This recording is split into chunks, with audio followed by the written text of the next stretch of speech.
हम डिस्कशन कर रहे थे, तो उसकी एक्सप्लेनेशन सिंपल यही है कि obviously when you are getting married to a woman और आपको एक फेमिनिस्टिक टेंडेंसीज नज़र आती हैं और एक इस्लामिक फेमिनिस्टिक टेंडेंसीज नज़र आती हैं, और obviously if you have to choose between them, तो प्रैग्मेटिक पर्सपेक्टिव से मैं बात कर रहा था। ये नहीं कि ऑब्वियसली कि इनमें से एक अच्छा और एक बुरा है, इस तरह कंपैरिजन नहीं था। मतलब ये था कि which will cost you more. तो मुझे ये फील होता है कि फेमिनिज़म किसी न किसी लेवल पे कुछ ना कुछ बेनिफिट आपको दे सकता है, लेकिन इस्लामिक फेमिनिज़म जो है वो आपके लिए ज़्यादा प्रॉब्लमेटिक हो सकता है। 2-3 वजूहात हैं उसकी। पहली वजह तो यही है कि फेमिनिज़म जो है इटसेल्फ वो इक्वालिटी की बात करता है। अगर आप नटशेल में बात करें, वैसे तो फेमिनिज़म की कोई डेफिनेशन जो स्पेसिफिक नहीं है, सेंसिबल उनके आप कह ख़ास तौर लें पे प्रॉपर फेमिनिज्म है। एटलीस्ट जो उनकी फ़िलॉसफी और आइडिया है, ठीक है? तो वो लोग इक्वालिटी पर बात करते हैं। तो नेचुरली अगर वो इस आइडियोलॉजी को अपहोल्ड करते हैं, तो वी एक्सपेक्ट कि अगर वो मियाँ बीवी आपस में रहेंगे और फेमिनिस्टिक टेंडेंसीज़ हैं ख़ातून में, तो वो एटलीस्ट अपना रोल ज़रूर प्ले करेगी। ठीक है ना? वो अपना ये करेगी कि इक्वालिटी पे हमने चलना है। तो ठीक है, जहाँ पे हस्बैंड से वो एक्सपेक्ट कर रही है, वहाँ से वो खुद भी कर रही होगी, खुद भी अपनी कंट्रीब्यूशन कर रही होगी। शेयरिंग, 50-50 पार्टनरशिप, एग्जैक्टली, पार्टनरशिप के अंदर। इस्लाम इसको कबूल करता है कि नहीं करता, ये एक अलग बात है। मैं प्रैग्मेटिक पर्सपेक्टिव से बात कर रहा हूँ कि आपके लिए क्या चीज़ बेनिफिशियल हो सकती है अगर आपके पास सिर्फ ये चॉइस हो। ऑब्वियसली आपको दोनों रिजेक्ट करनी है, लेकिन इन केस अगर आपके पास, ये एक हाइपोथेटिकल सिचुएशन मैंने प्रेजेंट की थी just to make a point.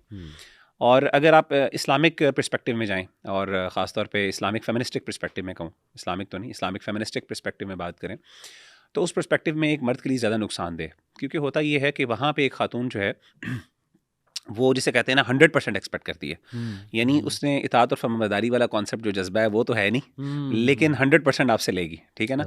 मैं आपको उसकी मिसाल देता हूँ। एक बड़ी फ़नी आमतौर पे कोट किया जाता है, बेगमात कोट करती हैं, तो इस कॉन्टेक्स्ट में वो बात समझ आएगी। वो कहते हैं कि जी आपके पैसे तो मेरे पैसे, मेरे पैसे मेरे पैसे। बिल्कुल सही। ठीक है ना? ये है वो इस्लामिक फेमिनिस्टिक आइडिया। अगेन इसकी स्टेटमेंट का मतलब क्या है, इसका एक सही मतलब भी है, गलत मतलब भी है, लेकिन मैं वैसे बता रहा हूँ कि ये जो मेंटालिटी है ना कि मतलब मैंने अपना हक तो पूरा लेना है, सही, लेकिन don't expect in return anything from me. बिल्कुल तो ठीक। फेमिनिज्म ऑन दैट, अगर हम प्रैग्मेटिक पर्सपेक्टिव में बात करें, तो प्रैग्मेटिकली वो चीज़ आपके लिए ज़्यादा बेनिफिशियल है। तो that was actually my whole point. तो इसमें किसी जगह पे मैं एक को वैलिडेट नहीं कर रहा। मैं ये नहीं कह रहा कि फेमिनिज्म ठीक है और इस्लामिक फेमिनिज्म गलत है, ऑब्वियसली। और ये भी बात ठीक है, कई लोगों ने कहा कि जी फेमिनिज्म तो एटलीस्ट नॉन मुस्लिम्स का कॉन्सेप्ट है, इस्लामिक फेमिनिज्म एटलीस्ट मुसलमान होती है। डेफिनेटली उस पर्सपेक्टिव से देखें तो एक इस्लामिक फेमिनिस्ट खातून अल्लाह के यहाँ शायद उसके लिए निजात का बायस है, लेकिन मैं प्रैग्मेटिक पर्सपेक्टिव में बात करता हूँ। और आपने भी माशाल्लाह नीचे कमेंट में इस चीज़ की वजाहत की थी।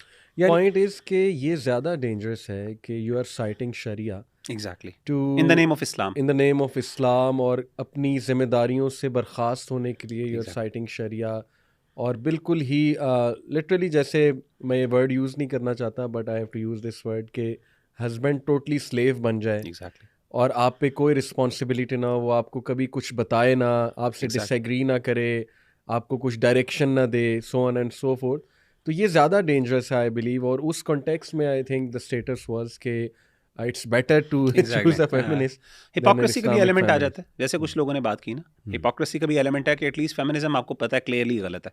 इस्लामिक फेमिनिज्म तो आपने शुगर कोट किया हुआ है ना उसको, तो अगर अंदर से तो वही पूरी बात। वैसे इन रियलिटी ये कॉन्सेप्ट एग्जिस्ट करता है या बस ये एक टाइटल दे दिया गया इस्लामिक फेमिनिस्ट, या इसकी पूरी एक वो फील्ड एग्जिस्ट करती है? इस्लामिक फेमिनिज्म पूरी एक फील्ड है अली भाई, और मेरे अच्छा। ख्याल है इस पे अलग डिस्कशन भी की जा सकती है। इस्लामिक फेमिनिज्म जो है वो अपने आप को थोड़ा सा डिफरेंशिएट करता है जो कॉन्टेम्प्रेरी फेमिनिज्म है उससे। वैसे तो फेमिनिज्म की बहुत सी मूव्स वेव्स चल रही हैं, डेफिनेटली 5th 6th मूव चल रही है गालिबन। जो इस्लामिक जो फेमिनिज्म है ना, इन नटशेल वो पता क्या है, यानी अगर आप उसको कॉन्टेक्चुअलाइज करें तो वो ये है कि दीन की जो एक अभी जो इंटरप्रिटेशन एग्जिस्ट करती है ना, वो मेल डोमिनेंट है। सही सही। तो हमें उसको री इंटरप्रेट करना है और उसको फीमेल डोमिनेंट करना है, या एटलीस्ट हमें उसको इक्वालिटी पे लेके आना है। बिल्कुल ठीक। तो they believe in the whole reinterpretation of Islamic text. ये बहुत खतरनाक बात है। यानी मैं समझता हूँ कि फेमिनिज्म से भी ज़्यादा खतरनाक बात है। असल में फेमिनिज्म अपने आप को इस्लाम से रिलेट नहीं करता। फेमिनिज्म एक इटसेल्फ एक आइडियोलॉजी है, लेकिन इस्लामिक फेमिनिज्म कहता है कि शरीयत को अब हमने कहते हैं कि ये शरीयत को जो पूरा डिफाइन किया गया ना, वो एक मेल पर्सपेक्टिव से डिफाइन किया गया। बिल्कुल सही। सारे मुस्लिम मेल स्कॉलर्स हैं, मुहद्दिसून जो हैं, फुक़हा बड़े सारे मेल्स हैं, पेट्रियार्की नज़र आती है आपको, मिज़ोजिनी नज़र आती है, अल्लाह माफ़ करे, और उसकी वो कई एग्जाम्पल्स कोट करती हैं। तो now we have to read it और reinterpret it from a female perspective. तो आपको याद होगा एक मशहूर एक ना क्लिप भी वायरल हुआ था। एक खातून ने कहा एक एंकर को, और वो हमारे पाकिस्तानी किसी शो का था, और एंकर ने बड़ी अच्छी बात की। उसने कहा कि अगर आप एक फ़ीमेल पर्सपेक्टिव से देखें इस्लाम को, या कुरान को फ़ीमेल पर्सपेक्टिव से पढ़ें, तो उसने उसको कट करके कहा कि फीमेल पर्सपेक्टिव क्यों, एज अ मुस्लिम पर्सपेक्टिव से नहीं हमने पढ़ना, तो वाई फीमेल पर्सपेक्टिव, ये जेंडर्स कहाँ से आ गए? एग्जैक्टली। तो बहरहाल एक ये खतरनाक चीज़ है। अगेन ये पूरी एक फील्ड है, इसके पूरे अलग स्टेप्स हैं, इसके मुख्तलिफ फेजेस हैं, इसमें कुछ बड़े बड़े नाम हैं, ख़ास तौर पे ये मूवमेंट्स की इन लोगों ने, किन ख़वातीन ने शुरू की, और इसकी एक बड़ी अजीब और गरीब किस्म की एक ना एक इसका एक कॉन्सिक्वेंसेस हैं, इसके आउटकम्स हैं, अल्लाह माफ़ करे। आमना वदूद की मिसाल हो गई, और भी बहुत से लोग हैं। ये फेमिनिस्ट, ये इस्लामिक फेमिनिस्ट है ना असल में, ये उसके और इसके कॉन्सिक्वेंसेस तो हमारी सोसाइटी में भी देखने को मिल रहे हैं। देखिए, मैं खुल के बात करना चाहता हूँ, बहुत मसाइल मर्दों के भी हैं, और अल्हम्दुलिल्लाह हमने बज़ाते ख़ुद बहुत से पॉडकास्ट इस टॉपिक पे किए जिसमें हमने मर्दों की मिस्टेक्स हाईलाइट की हैं, बल्कि डांटा हुआ है यहाँ तक। But on the other hand we must not deny the reality और द फैक्ट्स के मर्द भी पिस रहा है। बिल्कुल ऐसे।